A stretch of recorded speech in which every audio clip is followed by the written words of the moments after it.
The Department of Justice have released a 105-page document showing the investigation in the Fulton County Jail. I just sat here for hours and read this, and I'm actually baffled. Some of it I can't even put in the video, to be honest, but you're going to see why some of these guys in the YSL trial and Fulton County in general take pleas to get out of jail. You're going to see right here. Listen up for the next hour. I don't even know how long this video is, but here we go. All right, we got investigation of the Fulton County Jail, Department of Justice. You know it's bad when they have a table of contents.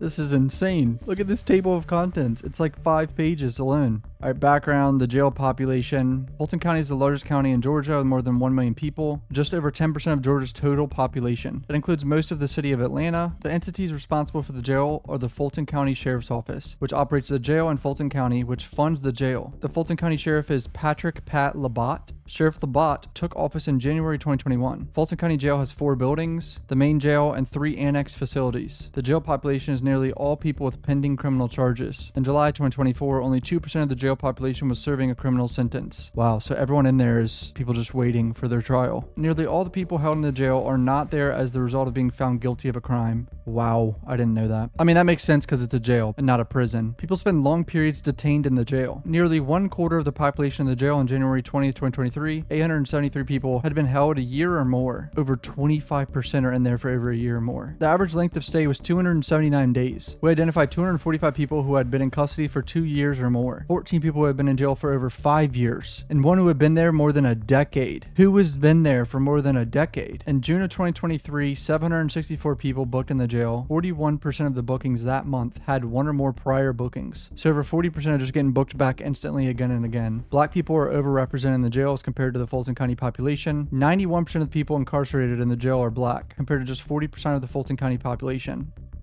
Wow. 9% of the people incarcerated are white, less than 1% are Hispanic, Latino, or Asian. Wow.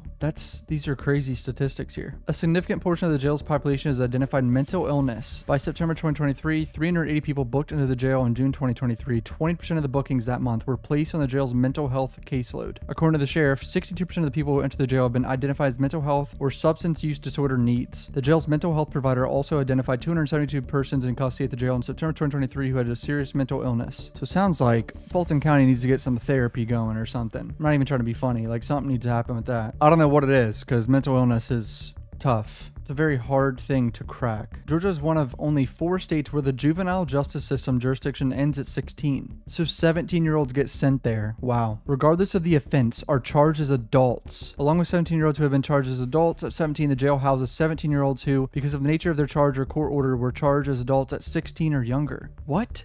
These children are moved to the jail when they turn 17. In March 2024, there were 37 17-year-old boys in the jail and 1 17-year-old girl. The average stay for people who enter the jail at 17 is 392 days. You see, that's the type of shit that's bad for the future of our country right there. That's a clear indication that something's wrong with this jail, that the average stay is 392 days and they haven't even been found guilty of a crime for someone under the age of 18. The jail struggled to address a ballooning population overcrowding. At a Board of Commissions meeting in May 2022, the sheriff reported that due to overcrowding, there were 366 people sleeping in temporary beds on the floor of the jail. Not good, man. Not good. Board of Commissioners meeting, the sheriff advised that the total population of jail was about 3,400, an increase of 600 from the year before. And the Fulton County Commissioner described the overcrowding in the jail as inhumane. The increased jail population and strain on jail facilities are in part a result of court delays following the COVID pandemic. It's been 4 years. Oh, this was in 2022. Sorry. So it was 2 years. 60% of you aren't subscribed. Come on, hit the subscribe bell. The county sought to speed up the cases in criminal courts, including by adding new judges and expanding remote access to courts. So they started expediting the process. As of March 2024, Fulton County and the Sheriff's Office were housing 267 people in other counties and 388 people in the Atlanta Detention Center, pursuant to a lease with the city of Atlanta. Jesus, man. Over the past year, the jail's population has declined, and mid-August 2024, the total population was 1,822, and the main jail population was 1,580. Both have declined about 1,000 people from the year before. The main jail's population declined in part because of housing units were uninhabitable. So it sounds like it wasn't even because they got people through their cases and sentenced or whatever. It was because the jail was uninhabitable. That's just amazing. 630 beds in the main jail were offline. 6 zones, 216 beds had sewage backups. 6 zones, 216 beds were undergoing repairs. 6 zones, 198 beds were unavailable due to fire restoration and were awaiting parts for repair of a critical safety feature. The population will likely increase when these units reopen. Oh my God. Sewage backups. Gross. In September 2022, LaShawn Thompson died alone in a filthy cell in the mental health unit of the Fulton County Jail. Mr. Thompson, who had a history of mental illness and was unhoused, was accused of spitting at a Georgia Tech police officer and arrested on simple battery charge, and then held on an old warrant. 3 months after his arrest, Mr. Thompson was found in his cell, slumped over with his head on his toilet. A medical examiner reported that his malnourished body was infested with an enormous presence of body lice and concluded that he was neglected to death. That's a real situation that happened in 2022 in one of our jails. Someone was neglected to the point where they just died in jail. In a mental health side of the jail, where they clearly have mental health issues. There was widespread reporting and outrage about the conditions that led to Mr. Thompson's death, but there was another death in the mental health unit several months before that never made the news. An unhoused man with a serious mental illness was arrested and held in Fulton County Jail's mental health unit after breaking into a building to seek shelter and warmth. On the mental health unit, he stopped taking his medications and his health declined. He was found unresponsive following a likely seizure and was transported to an outside hospital for care but never recovered. He died in a hospice a month later. 2 more people died in the jail's mental health unit in the weeks following Mr. Thompson's death. Both men had serious mental health needs. One had a developmental disability, both were killed by their cellmates, and both were found with their feet bound. One of them was wrapped in a bedding like a mummy. Altogether, these 4 black men with serious mental health needs died in the jail's mental health unit in under a year. What an absolute embarrassment. This jail needs to be like completely overhauled. Everyone needs to be fired. I'm actually mind blown. Bound? His legs were bound? In July of 2023, reopened a civil rights investigation into conditions into the Fulton County Jail under the Civil Rights of Institutionalized Persons Act. Within weeks of opening our investigation, 6 more black men died in the jail. 1 person was found unresponsive in his cell after his cellmate strangled him, and days later, tensions in the jail erupted in violence. Within 24 hours, 5 units in the jail saw violent assaults. At least 7 people were stabbed and 1 person was killed.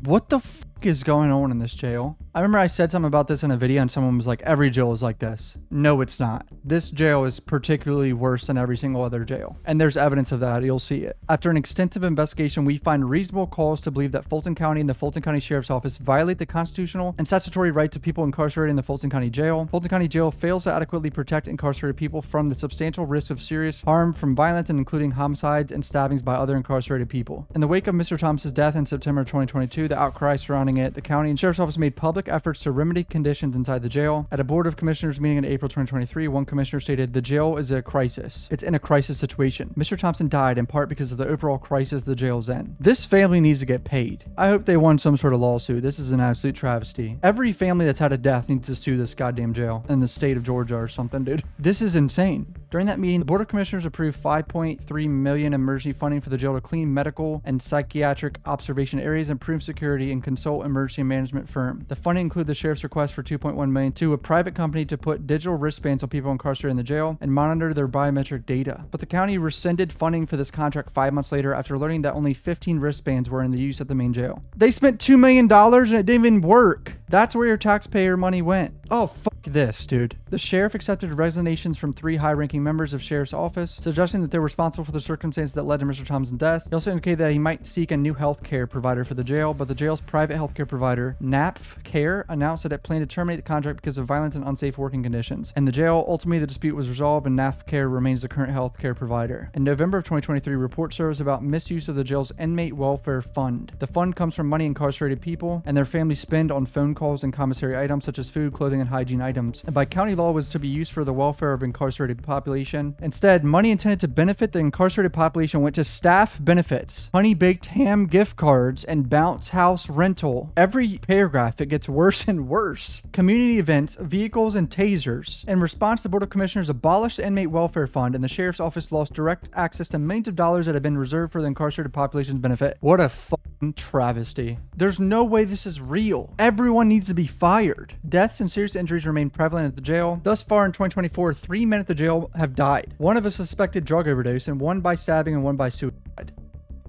Investigation started in July 2023. It focused on living conditions, protection from harm, use of force, medical and mental health care, and discrimination against people with psychiatric disabilities. They expanded their investigation in April 2024, restrictive housing, disciplinary practices for incarcerated people, and special education services for young people. We gathered information from multiple site inspections, interviews with current and former jail and medical mental health staff, interviews with incarcerated and recently incarcerated people and family members, extensive document review, including jail and medical records. We observed Fulton County Board of Commissioner meetings at which measures relating to the jail were discussed, and we met with organizations that advocate for the incarcerated people. So this was a very thorough investigation, clearly. The main jail was built in 1989, designed for 1,125 people. The facility began double selling people almost immediately after its opening and now has 2,254 beds. They doubled the amount of people instantly, and clearly people have died from their cellmates. This is what Woody and everyone in the YSL trial was saying. This place is literally hell. It's not a real place. It's hell. And this is why Max Shart and Brian Steele constantly bring up the conditions, and so does Doug Weinstein. The South Annex is located 20 miles south of the jail, 285 beds, housed 146 people. It held Fulton County's female population until December 2022, when Fulton County and the Sheriff's Office temporarily shuttered the facility and relocated the women to ACDC. It reopened in July 2023. When we visited the facility, staff told us the facility was more for the violent and harder to manage population and people being disciplined for violating jail rules. It also has a unit specifically for 17-year-old boys. Seems like a great combination. Put our youth, literally people that are under the age of 18, in the same jail for people that have a violent past. Just absolutely amazing. What a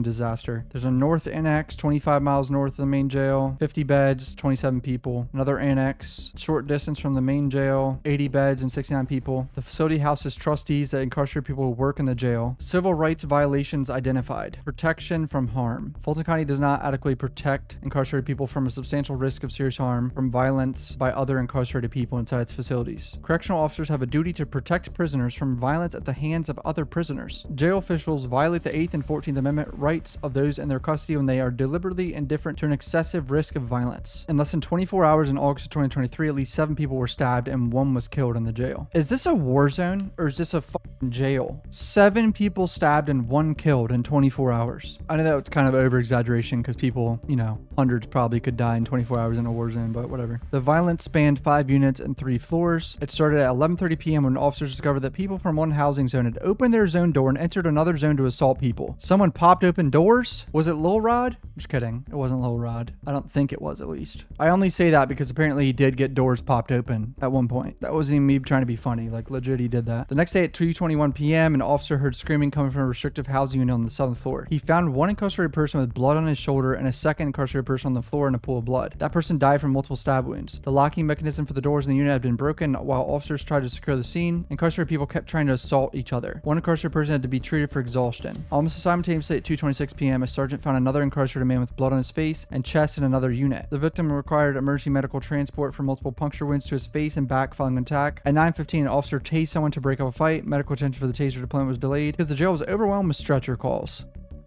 Overwhelmed with stretcher calls. Something's got to change. So here's all 6 incarcerated people that have died from violent attacks in the jail since 2022. April 2024, 37-year-old man died after being assaulted by another incarcerated person. Medical staff found the victim lying at the entrance of the housing unit with multiple wounds and covered in blood. The victim was stabbed 20 times with a 9-inch weapon and sustained stab wounds to the head, neck, torso, arms, and legs. August 2023, a 23-year-old man died when he was stabbed multiple times by 1 or more incarcerated people, as described above. The victim was found lying face down on the floor of the day room in a pool of blood with deep lacerations of his upper back. He had stab wounds to his neck, abdomen, back, and arms. Dude, this is actually kind of freaking me out. Just got lightheaded. Nothing about this is funny. I'm just actually having a little bit of a response to this that's freaking me out. In August 2023, a 34-year-old man died from strangulation. The victim was found unresponsive in his cell. November 2022, a 32-year-old man died in a mental health unit after his cellmate allegedly assaulted him. The victim's feet were bound and he had a bloody nose and raccoon eyes, a sign of head trauma. Wait, what do you mean by allegedly assaulted him? I'm not talking about sexually assaulted him, right? Medical responders reported his body was cold to touch. October 2022, a 20-year-old man in the mental health unit after being strangled by a cellmate. The victim was found wrapped in a county-issued blanket with straps tied around his ankles, knees, waist, chest, and neck. I mean, what the fuck is going on here, dude? September 2022, a 33-year-old man died after being stabbed by another incarcerated person. The victim had a stab wound between his shoulder, neck, and deep gaping wound above his eyebrow. A significant percentage of the homicide victims had 1 or more serious mental illnesses. All had been incarcerated for months or years. Their average length of stay was 253 days. Longest stay was 654 days. All 6 victims were black. Half the homicides at the jail involved sharpened weapons. Man-made shanks. 4 incarcerated people entered another man's cell and stabbed him 8 times in his sleep in May of 2024. Days before, in April 2024, stabbing death. Another incarcerated man was stabbed in his head and did not seek medical treatment for 10 hours because of ongoing threats on his life. One of 2023 homicide victims was injured in 3 previous stabbings at the jail. This is why that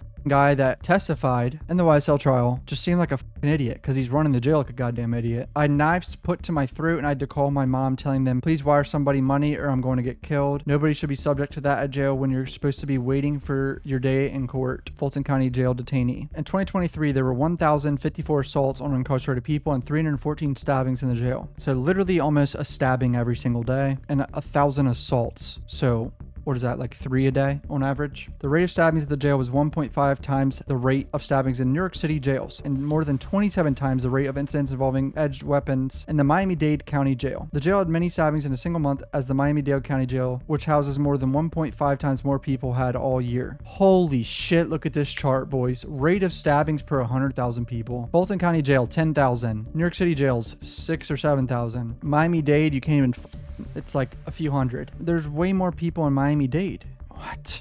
Violence in the jail appears to have increased from 2022 to 2023, and from February to August 2023, the amount of violence remained high even as the population declined. So population is this orange dot, and the bars are violent attacks. Population increases, it barely increases the incidents. Population increases more, and so does the incidents. Population decreases a lot, but incidents remain the same. There were 200 emergency transports of incarcerated people to an outside hospital in 2023. In one case, medical staff at the jail treated an incarcerated person after several other incarcerated people reportedly stabbed him in the face and beat him. He reported pain and difficulty breathing, and medical staff sent him to the hospital for a possible rib fracture. July 2023, an incarcerated person was sent to the hospital after another assault by multiple people. He had 9 total stab wounds, required care for complex lacerations and to rule out tendon injury to his hand. In May 2023, an incarcerated person was sent to the hospital for injuries to scalp, chest, arm, thigh, and back and hand from a stabbing. His assailant used a 16-inch shank. 16-inch shank. Are you kidding me? I mean, I know shanks are in other jails, but this is clearly an issue. There are more emergency medical transports from the jail for injuries from assaults over this 9-month period in 2023 than there were in all of 2022. In some cases, officers have allowed or initiated violence at the jail. In February 2023, a detention officer opened a door to let an incarcerated person leave his assigned housing zone and enter another housing zone, where he and multiple others attacked someone. This guard should go to prison. That's how you change this. Any guard that gets caught doing corrupt shit needs to be sentenced to prison. It should be like a mandatory 10-year sentence or something. Although the other officer witnessed the assault, she did not report it or get medical help for the victim, and she later sprayed cleaning solution on the blood. The officer was terminated and criminally charged for her conduct. Okay, I hope she went to prison. In April 2022, a jail deputy was fired after he opened an incarcerated person's cell, brought him to another person's cell, then stood by and watched the two men fight. There is also reason to believe sheriff's office data does not capture the true extent of violence inside the jail. Not all violent incidents at the jail are reported and appropriately documented. So it's even worse than what I'm reading, is what I'm getting from that, essentially. It's probably double. Let's be honest here. It's double what I'm reading. In September 2023, we advised counsel from the county and sheriff's office of a report. Incarcerated person had been stabbed the week before and required medical attention. In response, to jail's medical staff met with this person and confirmed that he had multiple stab wounds to his chest, back, and hands. No incident report documents this assault, and the person told the medical staff that although he reported the stabbing to an officer, he was not taken to medical for treatment until he alerted counsel of the incident. A victim suffered through the night until the next morning because he was afraid to report that he had been stabbed. Although his victim ultimately reported the assault, he refused to identify the assailants, saying that doing so would put him in danger anywhere in the jail. This is sad. Like, actually sad. Someone's so scared they're fucking stabbed, and they waited all night because they were scared to report it. This shouldn't happen in the United States. In a separate incident, incarcerated man with multiple puncture wounds to his back and arm denied having been assaulted and said insisted he fell out of his bed. These motherfuckers are so scared they're making up lies. Jail fails to protect vulnerable populations from violence. Serious mental illness people, identified as gay or transgender, and younger people who less experienced in the jail system are particularly vulnerable. 5 serious assaults occurred against people in the mental health unit by their cellmates in 2023 and February 2023. So in 1 month, 5 people assaulted. In some cases, people perceived as mentally ill or act strangely as forced out of the housing areas by other incarcerated people. In April 2023, an incarcerated person reported that he feared for his life because he heard people in the zone announce these mental health N-words going on the door tonight, and believed that he and other mental health needs would be forced to leave the housing area. We identified multiple instances of incarcerated people being targeted for violence based on perceived sexual or gender identity. In April 2024, an incarcerated person reported that an incarcerated person assaulted him because he was gay. The victim had visible scratch marks, bruises, and cuts from assault. In October 2023, a person reported to officers that he was not safe because people in the housing area were accusing him of being gay. He was stabbed later that day. He even gave them a warning. Like, yo, I'm not safe. and got stabbed. The same month, a transgender woman was stabbed while asleep on a temporary bed on the floor of a housing unit. She told an officer that the assailant targeted her because of her sexuality and that it was a hate crime. She shared with us her assailants called her derogatory words for people that are homosexual. In June 2023, an incarcerated person reported that multiple assailants attacked him in his sleep because of his sexuality, telling officers, "I am bisexual," has gotten out and now everyone is at my head. He said that he's moved from being assaulted on another floor for the same reason. Officers observed one of his fingers broken, his elbow looks out of place, and he had several bruises on his face. 17-year-old boys at the jail have substantial risk of experiencing violence, particularly in the period shortly after arrival. We identified a pattern of 17-year-olds initiating other newly admitted boys to the jail with violent assaults, including 5 cases where boys were seriously assaulted within 2 weeks of admission to the jail and required outside medical care for their injuries. This jail is failing at everything it's meant for. In June 2023, a 17-year-old boy submitted a grievance saying he was not safe, as other 17-year-olds trying to make every new person crash out having people fight me and try to stab me. Multiple occasions, including incidents in February, April, and June 2023 when 17-year-old boys were choked, stabbed, and beaten. September 2023, an incarcerated adult attacked a 17-year-old boy who was living in a unit with adult men, despite jail policy requiring separation of 17-year-olds from adult detainees. I just read the next sentence. Oh man. The jail leaves incarcerated people unprotected from sexual violence. There's substantial risk that people incarcerated in Fulton County Jail will experience sexual abuse by other incarcerated people, poor supervision, and poor classification practices. The proliferation of weapons inside the jail and poor conditions, including faulty door locks and lighting, contribute to an environment in which sexual assaults can and do readily occur. The jail's inadequate systems for reporting sexual harm and misconduct that make it difficult to qualify the level of sexual violence to stop it. So they don't even report it, obviously, because probably a lot of it's kept secret. Jail should also provide multiple internal ways for incarcerated people to privately report sexual abuse. This access often comes from a no-cost telephone line to a knowledgeable and supportive third-party organization known as PREA Hotline. Yet the jail does not consistently implement accepted measures to identify and respond to sexual abuse. Since August 2023, the jail has a new PREA coordinator who has implemented some new PREA policies. The PREA coordinator advises that the people can report sexual misconduct to her by phone or to a rape crisis center associated with Grady Hospital. But neither option is free. It's not free to report this. What do you mean it's not free to report this?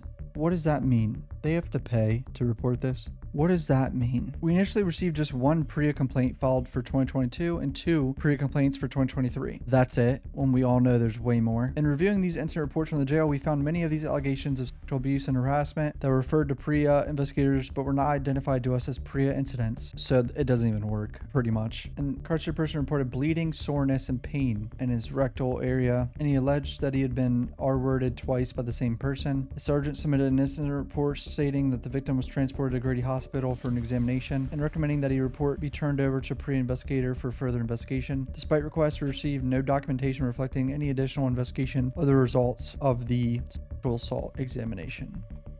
This is an absolute failure. January 2022 to June 2024, there were 99 total allegations of sexual misconduct, 78 were allegations of sexual abuse, and 21 of sexual harassment, and jail did not have posted signage on how to report sexual violence until 2024. Given that victims of sexual abuse are generally reluctant to report it and lack of the adequate systems in place for people to report such incidents or seek protection, the true volume of sexual violence in the jail is likely much greater. Oh, it's in the thousands for sure. In March of 2024, an incarcerated person told medical staff he had been sexually assaulted. He provided a written statement alleging that 2 incarcerated people cornered him in a room and forced him to perform oral and other sex acts. In January 2024, an incarcerated person reported that his cellmate had sexually assaulted him over the course of 3 days, and his cellmate had his hands and feet bound together when they were in the cell. It's almost unreadable. I can't even read some of this. It's just so frustrating. This is such a failure. In May 2023, a man reported his cellmate was forcing him to engage in sexual activity and had threatened him with a sharpened weapon. What do you do in that situation? September 2022, days after turning 18. Oh my god. Incarcerated person reported that another incarcerated person assaulted him by burning him in the face and ordering him to open his mouth. Officers observed burn marks on the victim's face. He also sent mental health suicide note stating that he would previously housed in the youthful offender unit. 3 people had entered his cell, held him down, and groped him. He said he did not report this incident sooner because he was afraid he would be assaulted again, as the doors in the unit were broken, and the victim was relocated. But within weeks, he reported that his new cellmate sexually abused him by forcing him to provide and receive oral sex and to perform other sex acts. Violence in the jail causes long-lasting trauma. We spoke with one man who was beaten or stabbed in the head in a random attack while he was asleep in a temporary bed in the day room of his housing unit. He now has a metal plate in his head as a result of the attack. He developed PTSD after the attack and has had trouble sleeping in the jail. Yeah, I would have imagined. You got beat in the head so hard that you got metal plates in your head. Obviously, you're gonna have PTSD. This is fucked. Another man having PTSD, being housed in a unit that people refer to as the Thunderdorm. He recounted gang members taking him to a cell behind a staircase out of view of the security cameras and threatening him with a long piece of metal like a fire poker. He was then made to call his family and instruct them to send money cash out to another incarcerated person. These guys are being held like for ransom in jail and forced to send money. This is insane. Like, it's actually insane. He also described a time when a power went out in the unit and the feeling that anything could happen to him in the dark. When our mental health expert spoke with this man, he described thinking about his experience often and having intrusive thoughts about it. Nightmares, restlessness, and agitation, all of which are symptoms of PTSD. Another person had lasting effects in which multiple people tried to steal his commissary. About a month later, an officer tased him after he refused to turn over a sharpened weapon that he had hidden in his pants. This person explained he had stress after the assault and carried the weapon because he just wants to go home to his kids. Yet another person speaking with mental health staff following a suicide attempt said, "Simply, I'm tired of seeing people get stabbed." The jail does not house people appropriately to reduce the risk of violence. Well, yeah, apparently every door is broken in this jail. Such a disaster. Oh, it's so frustrating. The jail does not use housing assignments to effectively mitigate the risk of gang violence. Literally in the YSL trial, somehow Jaden Myrick's cell door opened for him to stab Lucci. How the f did that happen? It wasn't even supposed to happen. The guy even admitted it. Both people weren't supposed to be out there. The door just opened. In May of 2024, 6 incarcerated people with gang affiliations entered someone's cell with knives and stole his commissary. September 2023, 3 people were injured in a violent incident believed to be retaliation for a gang-related murder that had been happening in jail. One of these might be the Lucci thing. This creates a dangerous situation for people who are not affiliated with the gang. The security captain stated that jail staff try to separate gangs when making housing assignments, but due to constraints in the jail's housing capacity and the number of gangs representing the facility, reported this virtually impossible to do. Well, you need to figure it out. December 2023, an incarcerated person reported that because he was not a gang member, he was told to pay $100 a day to stay in the housing zone.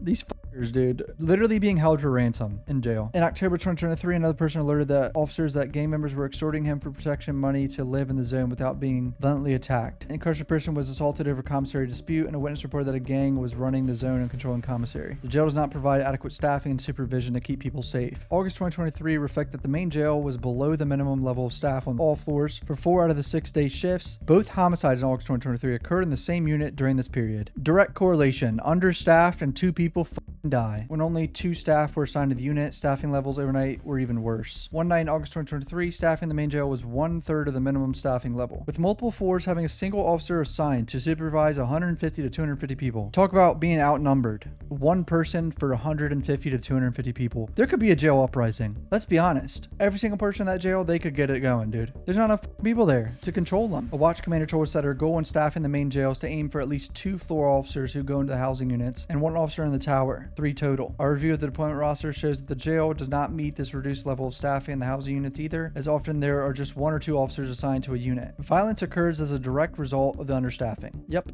In August 2023, a single detention officer was assigned to monitor a housing unit of nearly 100 people overnight. He left the unit to get ice. Why are you leaving to get ice? Do you need ice that bad? Upon returning at about 1 a.m., he saw 3 incarcerated people fighting in the day room. 2 were drenched in blood. 1 person involved in the fight told officers that he saw 1 other people trying to leave the cell or zone and took it upon himself to stop him. Similarly, the September 22 homicide occurred when the floor officer left his assigned unit of around 100 incarcerated people to deliver paperwork and exchange his taser cartridge. While he was gone, incarcerated people alerted the tower officer that someone was laid out on the floor. The tower officer called the floor officer assigned to another unit to respond. When the officer arrived, the victim was face down in a puddle of blood with no signs of movement. Short staffing affects the annex facilities as well. Staff are often unaware of extreme violence, leading to lengthy delays in response times and medical care. In May 2024, despite an obvious assault with 2 incarcerated people fell down a staircase in a housing zone, over 2 hours passed before officers found the victim wrapped in a bloody towel. January 2023, an incarcerated man reported that he was brutally assaulted over 4 days, but officers were unaware of the attack until the man passed a note asking for help. 4 days. This is actually an embarrassment for all of Atlanta. Like the governor of Georgia needs to get involved with this or something. Like, this is insane. Brian Kemp, you old fart, you need to do something about this. Something needs to happen. This is an embarrassment. To think that Trump was in Fulton County Jail too. Think how crazy that is. I think he was only there for like 20 minutes, but that's crazy. I mean, Shannon Stillwell was literally stabbed in jail too during the trial, so In 2023, the county sheriff's office increased salaries for people working in the jail and approved by paying double overtime. But in August 2024, the private security officers walked off the job after the contractor said it had not been paid in 3 months and was owed over $1 million and was ending the contract with the jail. Each sentence, it gets worse and worse. It's like, oh, this is the worst they can get, and then it gets worse. They're not even paying the guards. Is this jail even trying? Are they trying to succeed at what they're supposed to do? So here's the line of the recommended staffing level. The blue is the authorized detention positions, and then the actual detention staff. It's literally like 30% of what it should be. During our site visit in 2024 and one maximum security zone, almost every pipe chase door could not lock, and large pieces of metal easily made into weapons were lying on the floor. The officers escorting us during the site visit appeared unfazed by the situation. When one of our expert consultants identified a significant piece of metal found in a pipe chase, an officer said to drop it on the floor of the day room, where incarcerated people could easily access it, and that they would get it later. Just a month before the visit, an incarcerated person used a metal plate and a long sharpened nail in an attack with 2 people received serious injuries. Look at this shit just hanging around. All this fucked up plumbing and shit, dude. This is just such a travesty. So here's some shanks that were recovered in October of 2023. Jail reported confiscating 2,000 man-made sharpened weapons in 2023. 2,000 in 1 year. For example, in the Miami-Dade County jails with an incarcerated population of 4,600, roughly 1.5 times, staff confiscated 346 weapons to 2,000. 6 times the amount in Miami-Dade. Incarcerated people pull lighting fixtures out of the wall to access wiring, hide contraband, and obtain metal switch plates for weapons. We inspected multiple cells in the main jail that were dark due to broken light fixtures. August 2023, the jail reported finding 543 broken electric fixtures, with 292 still needing repair. We identified 7 power outages at the jail since January 22. In July 23, a power outage left the main jail pitch dark for several minutes with no emergency lighting in the corridor. Eventually, the lights were restored, but the electrical and HVAC system outage lasted 6 days. They were out of electricity and HVAC for 6 days. And that was when all the YSL guys were there too, I may point out. Almost all of this is from when the YSL guys was there, by the way. Like all the YSL guys we've been seeing in court were there when this happened. There was some sort of blitz to repair a bunch of shit in August 2023. Before the repair blitz, there was no concerted effort to remedy poor conditions in the jail. Until supervision in the jail improves, it is likely to remain in a state of disrepair that fosters violence. Indeed, 6 weeks after the completion of repairs to one housing unit, it had already been seriously damaged. 39 light switches were broken and an electrical plate was missing from the wall. Poor door security threatens the lives of incarcerated people. Yeah. That's popped up already a bunch. March 2023 reported only 5 out of more than 100 doors on the unit were working. 5 were working. August 23, Sheriff's Office reported that it identified 732 broken door locks in the main jail and still needed to repair 653 of them. August 23, multiple incarcerated people left their housing zoned armed with sharpened weapons. They opened the door of their zone by wedging a dustpan in the door and manipulating the lock to slide the door open. On certain floors, incarcerated people have been able to trigger emergency release mechanisms and pop open doors on a tier at once. And March 23, 2 separate stabbings occurred, of course, of one night after incarcerated people manipulated the override mechanism to open the doors and attack people. People moved through walls of the jail to attack others. The walls, they're inside the walls. This is a horror movie now, dude. What does that mean? Officers reported a hole in the shower, the 6th zone, zone 600 leading into the pipe chase of zone 500. Days later, a floor officer on zone 500 noticed 2 people inside the pipe chase and reported a big hole in the wall leading to the zone 600 shower. It is concerning that this hole had not been repaired and that the floor officer was unaware of the hole's existence even though the staff had already discovered it. It was never communicated to other staff that there's a fucking hole in the wall that leads to a shower. In September 2023, one zone was found to be severely compromised when officers found that multiple cells had holes leading to the pipe chase door that had been forced open and did not lock, allowing people to exit through the cells at their will. Officers determined that incarcerated people were chiseling through the concrete to make these holes. Is this Prison Break or some shit? Or the people that escaped the goddamn... What's the fucking prison in San Francisco, right? Oh my god. How do I not know the name of the prison? Alcatraz. Why did I could not think of the name. May 2023, an assailant dug a hole through a shower wall to enter an incarcerated person's housing zone and stab him. Later that month, a fight broke out between people in 2 different zones. An incarcerated person told officers that he was lying on his bed when an assailant came through a hole near the toilet via a pipe chase and stabbed him. These motherfuckers are ratting through pipe chases to stab people in this jail. It gets worse the more, like, I don't even know what to say. I don't know what to say at this point. It's not even like an officer observed the incarcerated person and made a massive hole in the wall of his cell, leading into the pipe chase in neighboring cell. Later, the same person was in another zone when he climbed from a hole in his cell through a pipe chase into the day room where he chased another person about the zone. Sorry, it's not funny. I'm like laughing at how big of a failure this is, but I know it's not funny. Drug use is common and leads to violence. Of course, people are going to fight over drugs in jail. It's like, it's worth a lot in jail. January 2024, 400 suspected of ecstasy pills, along with marijuana, Percocet, 10 cell phones, and drug paraphernalia, including a digital scale. These motherfuckers are running trap houses out of this jail. I know this happens in probably every jail, but it's going to be a lot in this one. Let's see. During a site inspection at the main jail, staff informed that an incarcerated person we were interviewing was suspected of being high in fentanyl, and staff found fentanyl in 2 separate housing areas in the South Annex. Pieces of paper soaked in chemicals and unknown substances, then dried and smoked for narcotic effect. One incarcerated person told us the strips bring chaos to the housing units, likely ensuing violence to war. While we were on site for inspections, odor from people smoking unknown substance filled the air. Security and medical staff have reported getting contact high from breathing the air in the jail. And we were observing burned and rolled papers left on the floor of the jail, on more than one occasion still burning during our inspections. Officer observed a fight between 2 incarcerated people. One was incoherent and unable to be interviewed out of the fight due to his high level of drug usage. The other person involved said he had been defending himself from the attack. In another incident the same month, multiple people assaulted and stabbed a person who was so high that he could not stand up or walk straight. In July 2023, parents called the jail to ask for a welfare check on their incarcerated son. The son told an investigating officer that he was scared because his life was in danger and he can't send any more money. The officer observed the son was visibly shaking and suspected that he was in trouble because of the drug debt incurred in the zone. Incarcerated people with drug dependency do not have many options for treatment, as the main jail has one residential drug treatment program that operates on one zone. So all the things that are meant to help these people in the jail don't work, essentially, is what I'm getting from this. The jail does not take appropriate measures to prevent the movement of contraband into and around its facilities. Jail staff do not conduct adequate security rounds to identify and remove contraband. Yeah, clearly. There's shanks and drugs and holes in the walls.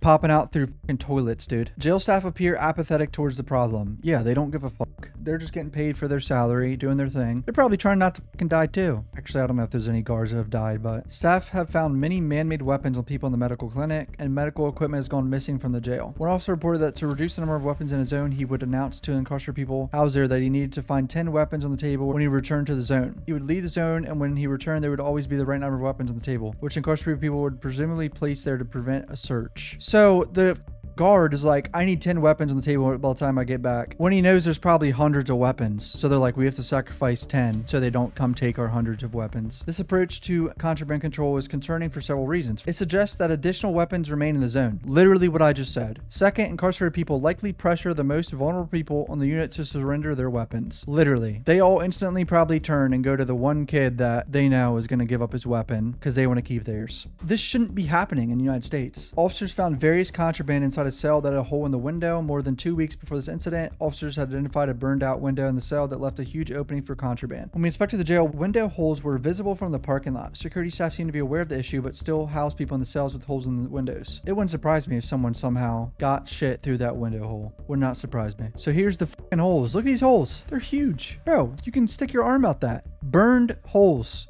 Burned. Corrupt staff are also a significant source of contraband. Multiple staff members have been arrested for trafficking contraband in the jail. August 2024, 4 private security officers working in the jail were arrested for contraband trafficking and improper relationships with incarcerated people. Yeah, Christian Eppinger was giving back shots to one of them, remember? And Huey just got in trouble too. Remember, Huey just got charges, right? For doing something. I think it was just drug smuggling, like he was trying to sell drugs in there. We were told in August 2023 that officers were working at the South Annex were not screened upon entering the facility because they were a specially selected group. A few months later, a Fulton County detention officer assigned to the South Annex was arrested on charges of having an improper relationship with an incarcerated person and bringing contraband to the facility. In the past few years, efforts to address the contraband included body scanner machines to improve searches, machines to scan incoming mail, a restriction on jail staff bringing personal bags in the facility, and using fire retardant glass when replacing windows. Without improving supervision and monitoring, however, these efforts are unlikely to make a significant impact on the jail's contraband problems. Yeah, probably not, I would imagine. The jail's grievance system does not offer incarcerated people an adequate way to report and avoid danger. We've seen examples throughout this video so far. Incarcerated people are supposed to submit grievances through kiosks in the housing zones, yet we observed inoperable or missing kiosks in various units during site inspections. Nothing works. Travesty. One homicide victim submitted 13 grievances in August 2023, the month he died. In 5 of the grievances, he reported experienced violence from other people at the jail. This guy was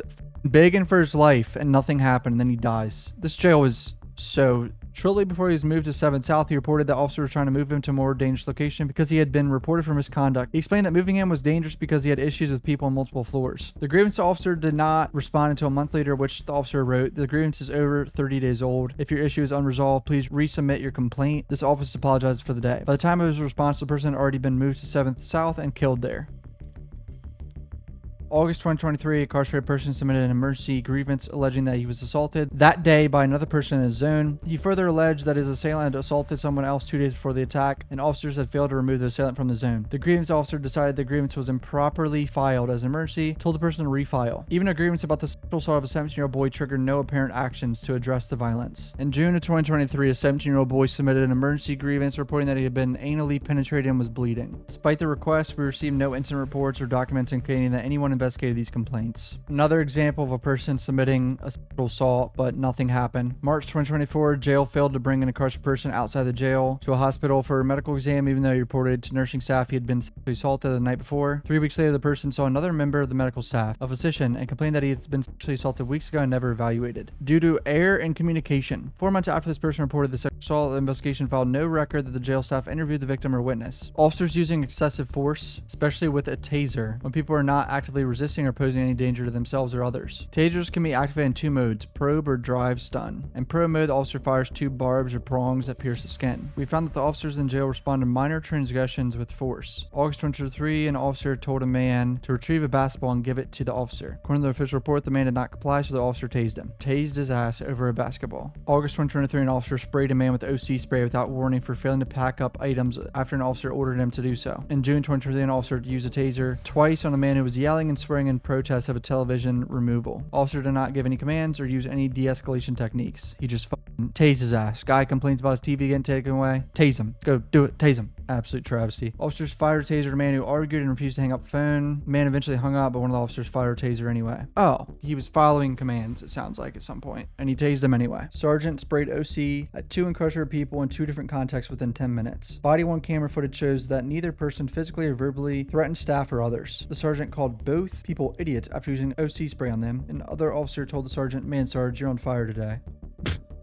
Man, Sarge, you're on... Like, this is... going around spraying people for no reason. You're on fire today. Use force on people experiencing mental health crises without involving mental health staff or attempting to de-escalate. September 23, an officer punched and OC sprayed a 17-year-old boy during a struggle that followed the officer's removal of the zipper from the boy's uniform. The boy had a recent history of using zippers to cut himself. Incident report recounts no attempt to summon mental health staff or other de-escalate, but the officer ripped the zipper off by force. Jail officers also tased a man with serial mental illness and a known seizure disorder 5 times in a year. Tasing someone with a known seizure disorder 5 times in a year. We obtained video of 2 of the taser uses, and both involved an unnecessary and disproportionate use of force. March 23, officers tased an incarcerated man who said he felt like hurting himself and needed to see mental health. Rather than taking the man to mental health, officers tried to make him return to his housing zone. A sergeant tased a man who had held onto a bench to avoid being forced back in the housing zone. Excessive force has led to criminal prosecutions. In June 23, 2 jail officers were criminally charged for separate unreasonable force incidents. Detention officer grabbed a woman's throat while she was being booked into the jail. The woman was swearing and resisting the booking process, but did not pose a serious threat. The officer told the woman, "I choke, folks, and hold your face before you lose your breath." Doesn't seem qualified. He has anger management problems to be an officer. From a local police department at the scene reported the incident. Fulton County officer pled guilty and sentenced to 4 years in prison. Fulton County officer supervisor was present during the incident and failed to intervene. Oh, great. The supervisor did nothing. Instead of commenting, "Oh, now she's trying to pass out. Really?" The supervisor received a 1-day suspension. Second incident, detention officer held an incarcerated person's neck while pressing his taser to the man's head. Officer kept his hand on the incarcerated person's neck for 20 seconds during the time which the person was seated, handcuffed, and did not pose a threat. So literally just trying to kill him. 20 seconds handcuffed and sitting. Okay. Criminal charges were filed, but I don't see anything else about it. Hopefully they got charged with attempted murder. Doubt it though. A woman tased in July of 2022 had taser probes embedded in the back of her neck. They were not removed until she went to the hospital. March 22, an incarcerated man who was hospitalized with taser probes embedded in his bone. Taser can also be dangerous for people with certain medical conditions. We found jail officers use tasers quickly and in multiple cycles without consideration for the risk of harm. Officers often use the taser repeatedly past the point where it is necessary. In July 22, 2 officers fired a taser at a man who had just had a seizure.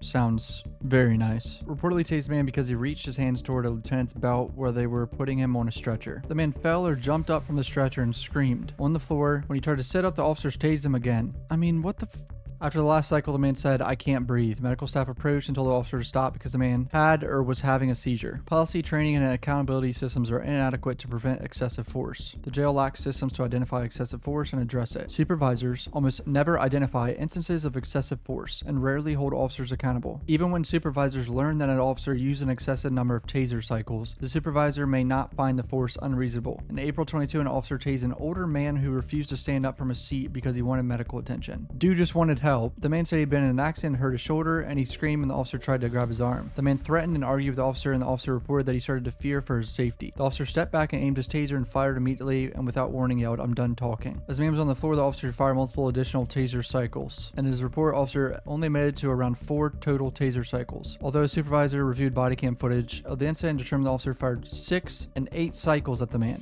Okay.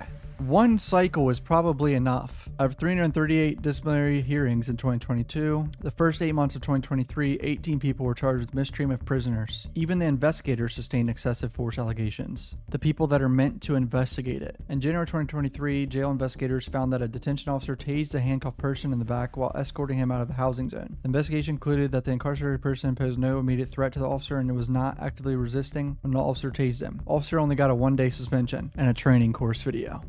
Environmental and health hazards, unsanitary. Remember Woody said that there was shit all over the walls or something? Sorry, it's not funny, dude. It's really not, but I was thinking about the way Woody said it. Cockroaches, rodents, and other pests abound, and the jail takes insufficient steps to control infestation. Cells and commons are filthy and unhygienic with dangerous exposed wires. The jail does not provide enough food, and food preparation and distribution services are not sanitary. These conditions make the jail unsafe. People incarcerated in the jail have suffered from pests, infestations, malnourishment, and other harms due to these conditions. Persistent plumbing failures create a safety hazard and health risks. Large pools of flooded water that can lead to the growth of mold and other pathogens. In recent years, at least 2 incarcerated people have been hospitalized after slipping and falling in the water pools, including a 17-year-old who has sustained a gaping wound to his leg and a man who received a laceration and possible fracture to the back of his head. Another man was discovered and lying in the cold water on his cell floor. His skin was cold and he was found to have hypothermia. Someone had hypothermia in this jail. How does that even happen? It's in Georgia. Like, what a disaster, man. A county inspection of housing units, 33 cells with broken sinks. Most sinks did not operate properly. Some had no running water and others only sprayed water directly onto the floor. People have rigged their sinks with straws in an attempt to control the flow of water. We found many toilets had leaks causing standing water or flooding inside the cells. Showers and shower door frames are full of mold, dirt, and peeling paint, and shower curtains are improperly hung by the strings, posing a security and safety risk. Drains and showers in padded cells and individual sinks were full of dirt and debris. The drains in some of the padded cells with function as toilets had trash and apparent human waste in them, and several padded cells smelled strongly of feces, and one padded cell appeared to have fecal matter on the ceiling and walls. Cells are unsanitary and don't get cleaned. Toilets are filthy and observed clothing items in them, indicating self-laundering practices. What? They're cleaning their clothes inside a toilet? I don't like that at all. Look at this gross shit. Why is it burned? Air quality and ventilation in housing units is poor. Dust, mold, and mildew. Air vents are dirty and blow dust and debris onto ceiling tiles in the housing areas. Exposed wiring inside housing units. Look at this shit. In December 23, an incarcerated person set a blazing fire inside a restrictive housing area, resulting in the evacuation of 15 incarcerated people and closure of an entire housing unit. Officers only realized there was a fire when they heard a loud banging from the housing area, when it was filled with smoke. Residents inside the cells said they were suffocating and attempted to get air from under their cell doors. 21 minutes after the fire was seen on the video. The jail's laundry service fails to ensure safe and sanitary conditions, washing their own clothes in sinks, toilets, or buckets. The lack of adequate laundry service increases the risk of infections, fungus, disease, and disease-causing microorganisms. Carbon monoxide leak in the jail's kitchen affected multiple kitchen workers and required the jail to shut down its kitchen and stop food services. That's very dangerous. The kitchen had to be closed for 3 weeks while this issue was addressed. There was no kitchen. How did they feed everyone? Poor parasite and pest control. Mr. Thompson was covered in lice when he's found dead. 100 people had lice, scabies, or both. The month Thompson died, an infection control report documented 204 ectoparasite cases in the jail, where there was also outbreaks in preceding months. After Thompson died, entire mental health unit was found to have lice or scabies. This suggests that these examinations had not been happening or not been happening consistently, despite months of outbreaks. breaks. After his death, the sheriff's office approved $500,000 for decontamination and clinical cleaning inside the jail. The April 23 emergency funding included at least $485,000 for sanitizing and decontamination. In 23, there were an average of 48 ectoparasite cases per month. Funding for regular sanitation on the medical units lapsed in the fall of 23, and the jail continues to have major problems. So they only did it temporarily and returned back to normal of just letting pests and parasites roam free. In February 24, we observed that the jail's barber cart moves between housing units and had clippers that are reused without adequate cleaning. This is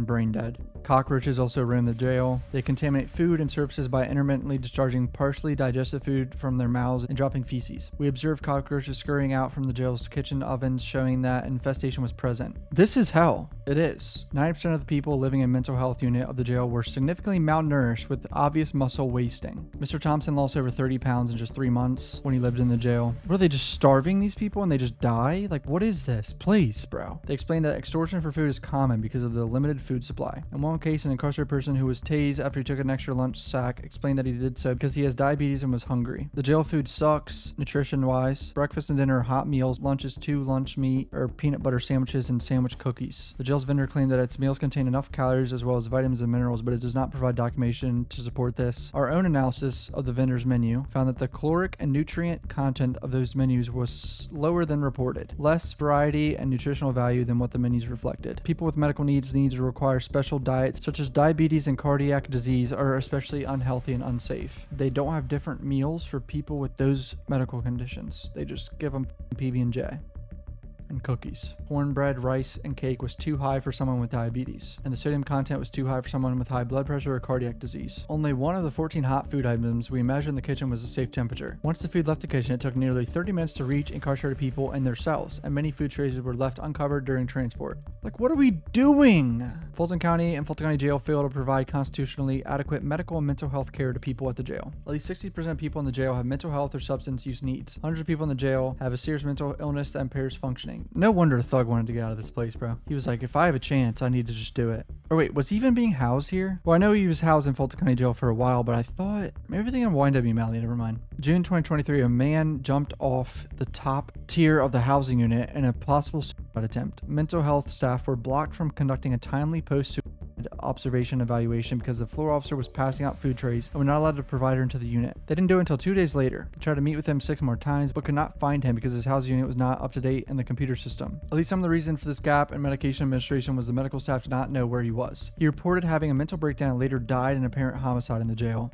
And it's just failure after failure. I don't even know what to say, bro. 4 incarcerated people who have died from poor care at the jail since January 2022. And we all know it's a lot more than that. Medical examiner found Mr. Thompson died dehydrated, malnourished, and had a severe insect infestation and died from complications of severe neglect. This person, AA, died from pneumonia caused by prolonged seizure activity from low blood sodium levels. Apparent seizures for 4 months before his fatal seizure, but medical staff did not adequately assess his seizure symptoms. They failed to address his weight loss, even though he lost 24 pounds in 3 months. Just an absolute travesty. 2022, a man died of a heart attack after multiple reports of chest pain. He requested an EKG to check his heart, but did not receive one until the day he was sent to the hospital, where he died 5 months into his incarceration. Who was it that had medical issues in the YSL trial and was like begging to get out of Fulton County Jail? I don't remember who it was. Medication records must document whether the patient took the medication if they did not take the medication, and the reason why. But medication records from the jail often fail to provide any reason at all when someone does not take the prescribed medication. So it's just, nothing is in order. The jail impedes healthcare staff from receiving this information by conducting healthcare screening of the new jail admissions in a small crowded room that does not allow for confidential conversations. 3 patients may be speaking with jail medical providers at the same time. So they don't disclose shit they don't want to disclose in front of 2 other people, clearly. An incarcerated person told us that concern about the lack of confidentiality during a screening led him to not disclose his HIV positive status upon admission to the jail. So yeah, just people going in there with HIV positive and not disclosing it because they're scared for other inmates next to them to hear it. When people submit requests for care, our policy requires the healthcare staff to triage the request and a face-to-face encounter within 24 hours. People at their jail regularly wait more than 24 hours to be assessed and scheduled for clinical care. So if you're sick, you're going to sit around waiting for days until you're not sick anymore and you just push through it without the medicine or die. So this guy got beat the fuck up, suffered blunt head trauma, and was stabbed. There's no record of him having physical therapy. The occupational therapist recommended weekly sessions for the next 4 weeks, but the jail did not schedule him for the follow-ups. Nothing works that is supposed to work. Nothing. So of the jail reflect deficient mental health care and suicide prevention practices. Incarcerated people are often taken off suicide watch quickly, in some cases the same day, which they were placed on the watch. Now, how does that make any sense? They don't even get assessed. DD reported severe depression and was hallucinating. He expressed that he wanted to kill himself and was placed on suicide observation. Over the next several weeks, he reported visual and auditory hallucinations on multiple occasions and was smearing feces in his cell, but there was no changes to his care. After about a month, threw himself down the stairs in an apparent suicide attempt. Following this incident, mental health staff placed DD on and took him off S watch on the same day. 1 month after his suicide attempt, he hung himself in his cell. He left a bizarre and disorganized note and drawings, suggesting he had active psychosis. Officer who completed his last security round before finding him hanging did not observe him because he had covered his window with a blanket.